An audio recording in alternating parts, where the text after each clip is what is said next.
she totally botched this. She totally and completely botched this. If I remember correctly, she met this guy. This was years ago. Kristen's going to give you the recap, but she was like, oh my God, it's the hottest guy I've ever seen. And we tried guiding her into introducing herself because if I remember correctly, it was just so out of her comfort zone and she choked time and time again. And then I think finally got the date. So this is a follow-up Thursday. Anytime that we have something that happened and we forget about it and you guys want some closure, just hit us up at thebertshow.com. Last time we talked to Kelly was August of 2019.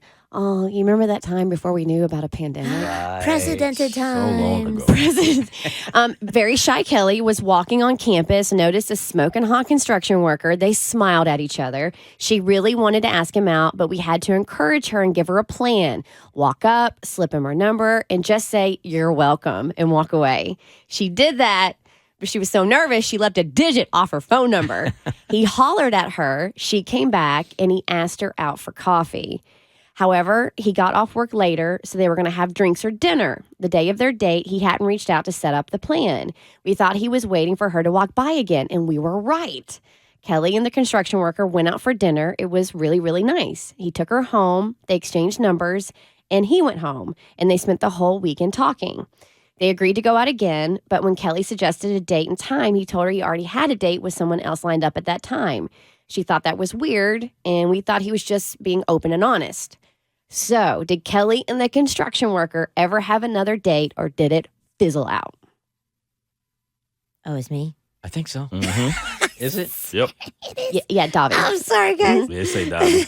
She was just Seacresting us, man. Yeah. She just wanted a very dramatic pause. After this commercial break. I know Bert, Tommy's listening right now because he's not in today. He's listening and going, that's why I remind you. That's why I got to annoy you guys every segment. Okay, it was at the top, and I read along with Kristen, and then I was sitting here like, new update. Oh, it's me. Hey, Bert Show. It's great to hear from you guys. I actually had considered contacting you to give you an update. I hear you do follow-ups with all sorts of past listeners that were on your show, so I thought you might be curious what happened with me. Well, let's just say I still believe in destiny, and I am certain I found myself attracted to a random construction worker for a reason. However, that reason was not because he was the one for me. I think the reason was because he was the person who would introduce me to the one for me. What? Huh? To back up, we did go out a couple more times, but both mutually decided we weren't right for each other. While we were on that last date and having this discussion, his uncle came into the restaurant. Oh, here we go. Now it's getting all Bert Show. I was instantly attracted to him. I think it was obvious for both of them. He even joked about it. As we left, he jokingly said he would give my number to his uncle. Later that night, I texted him and I asked if he really would. Wow. Man, she wasn't playing. She is no longer shy. Yeah, no. She remembered all the digits that time. She has some confidence. And she's like, you give him my number because I'm bad at it. I'll leave a number or two out.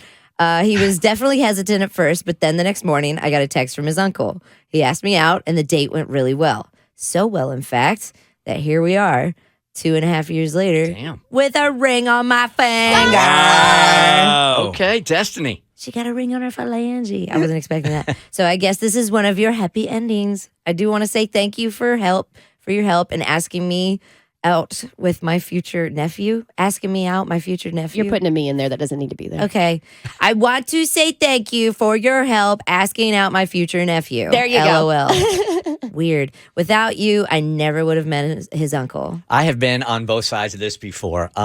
Have you ever been hanging out with your significant other at the time it was a girlfriend or whatever, and you introduce them to one of your friends and you can immediately feel the chemistry between the two of them? It happened to Ryan Reynolds and Blake Lively. They went on a double date, but they were on dates with other people.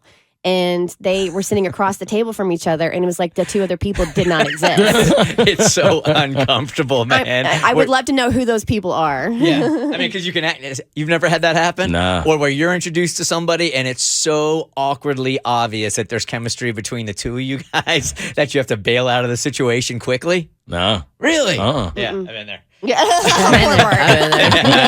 I've been there. So this ended up great. It ended up fantastic. It's not very often that we get like a happy ending like that. I am, though, like honestly shocked that we went to having to like literally coach her to give a dude her number. And then within a couple of weeks, she was asking the dude she went out on to text his uncle and give him her number. Got her confidence. That is found her groove. Whatever gets you there. The Bert Show.